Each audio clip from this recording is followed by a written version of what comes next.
Joining me in the kitchen today is Mark Passarello, president of the Columbus Bonsai Society, longtime bonsai grower and potter. Mark, thanks for being in the kitchen with me today. I'm glad to be here. Thanks for inviting me. Of course. So tell me, what exactly is bonsai? Well, bonsai is a Japanese art. It's miniature trees. It's growing a tree or a plant or something alive in a pot that looks like a tree, gives you the impression of a tree. That totally tracks with my interpretation of bonsai from what I've seen. That's what it is. So tell me more about the Columbus Bonsai Society. What is your organization like? What do they offer to the community? Well, we are an educational and social organization, a way for people to find out about bonsai, learn more if they'd like to try it themselves, a way for plant nerds to get together and share information, encourage one another. And it's a group that's been around close to 60 years. That's amazing. So, yeah. So you really celebrate everything about bonsai. Tell me about the art form behind this plant. Bonsai is a living sculpture. You're familiar with height, width, depth for sculpture.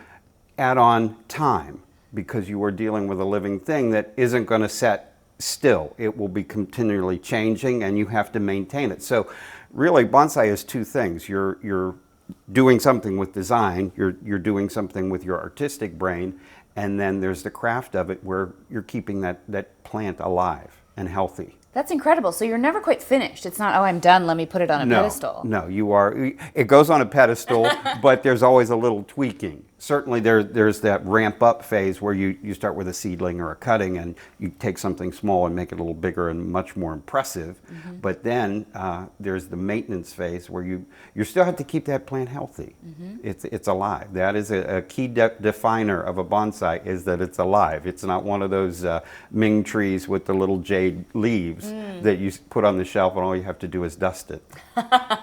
It's a living art form. It absolutely is. That's incredible. Well, I'm getting a little bit hungry, and I'm excited to talk about what we're making today. Tell me about the dish. Well, this is sort of based on my favorite dish at Chinese restaurants, sesame noodles, cold sesame noodles. There are a lot of variations on it.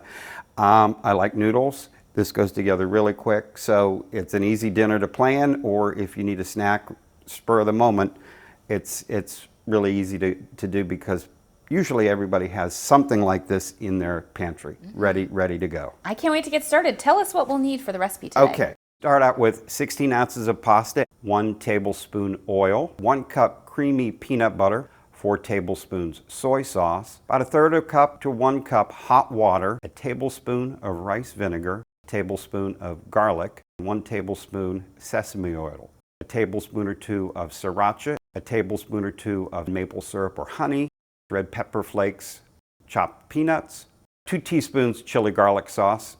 I'm so excited to make this. Are there any tips to make this dish? I know you mentioned it's so simple, but what do you recommend? It is simple. If you would like to use something like a sugar-free peanut butter or a low-salt soy, if you're watching your diet for whatever reason, I can use any pasta. Okay. It could be Italian, American, or if you'd like to be a little more authentic and use something like udon or something like that. Anything is good with this sauce.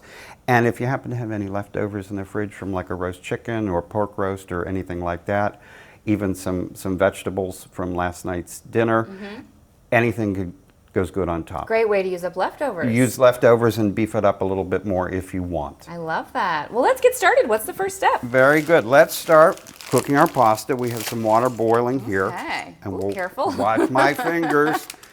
Get some olive oil. Just heat that up a little. You could use any oil you have available. I'm hoping that this is Italian olive oil.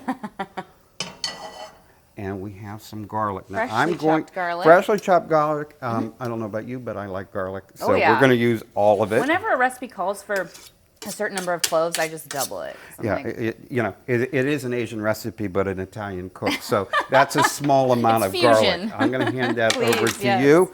And we're just going to get this moving a little bit.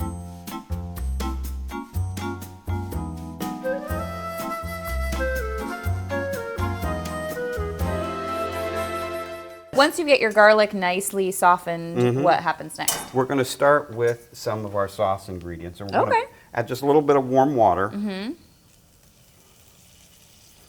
so really the two main components are the noodles and the sauce. That's what you're working on. Yes. So easy. Look at that. Now we got something happening. That looks like soy sauce. It's hard to tell once it all is. Some rice vinegar. I'm going to say that's the sesame oil. That's the... And here's some ketchup. Is this sriracha, like a spicier? What did we use today? I think we're using sriracha. Sriracha, Just okay. to give it a little kick, a little boost. Whichever you... So you could use ketchup. If you don't like a lot of could. spice, well, you'll definitely know now. Yeah, that's sriracha, Yeah. but good. But good. But if you have ketchup at home, that's what you could use there instead. Well, you if know you're what not a I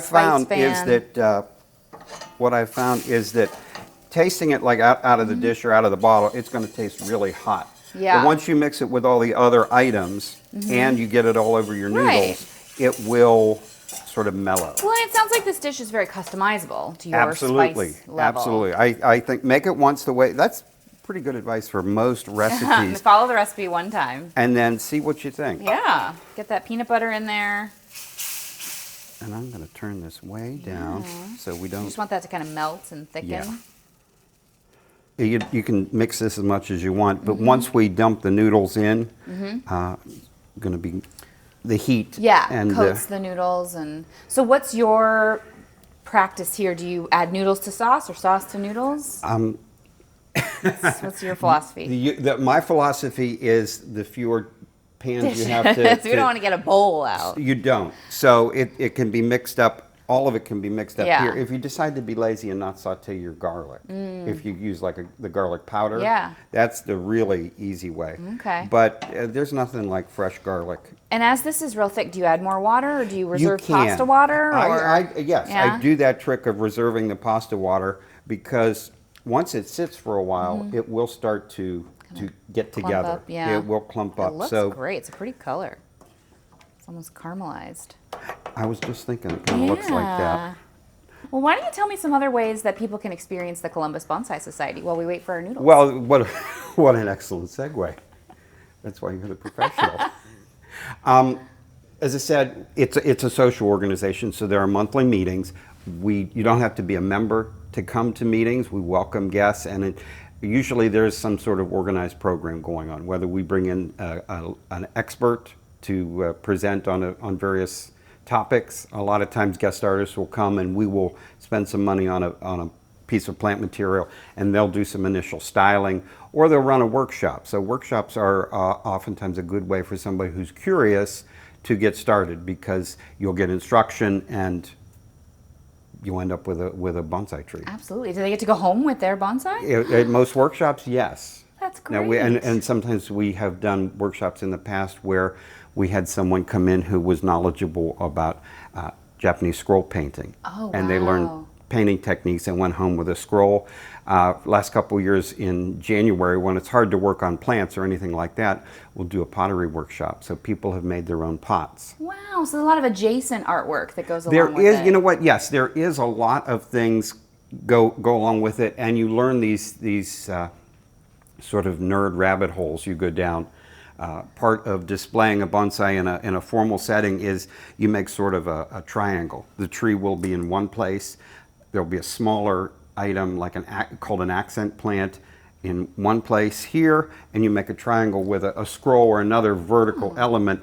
And so there are people that specialize just in creating those little accent plants. Oh, wow. So it is sort of like a visual setup. Extremely visual. Yeah. Extremely visual. And because it's based in Japan, there's a lot of tradition that goes along with it. So you learn some of the aesthetics and learn to appreciate why Japanese culture finds certain things appealing.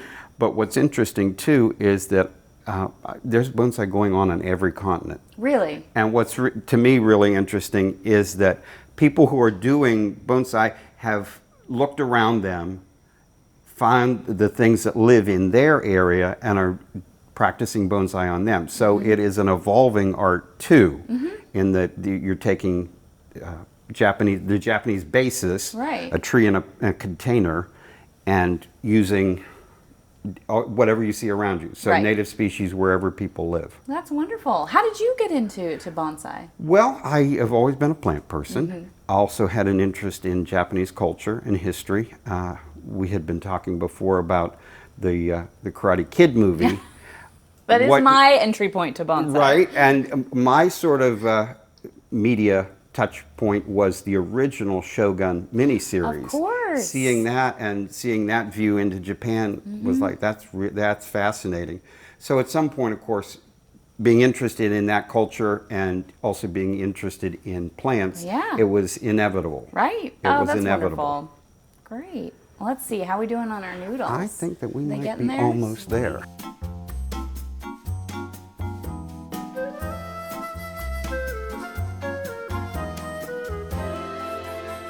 Mark, this looks amazing. I'm glad you Smells like it. amazing. We can add our garnishes. Does it matter how we do this? Do you No. do it to the main dish or on your own? I kind of like to do it my own. Okay. That way everybody gets what they want. So we've got chopped peanuts, chili flakes, sesame seeds, and a little of this like chili paste.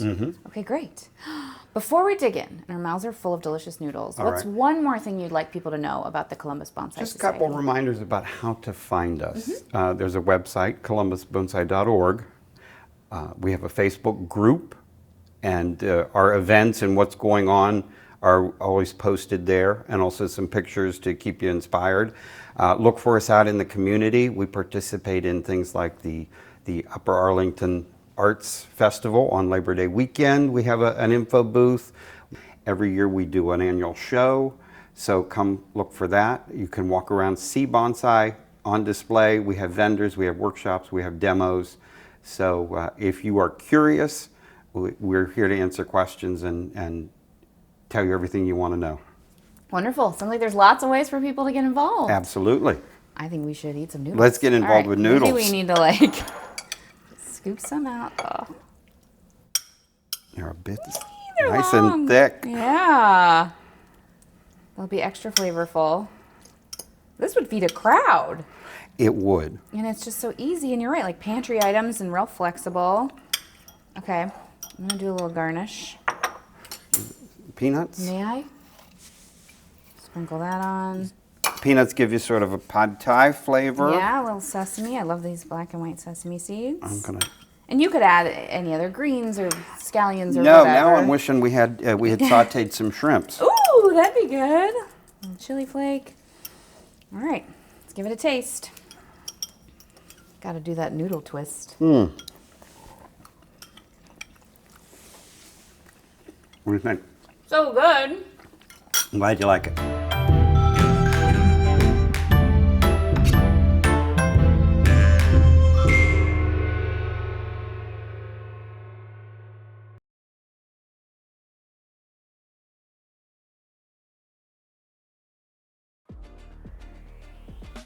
You're watching Broad and High from WOSU Public Media. Subscribe to this YouTube channel to see more stories about arts and culture in Central Ohio.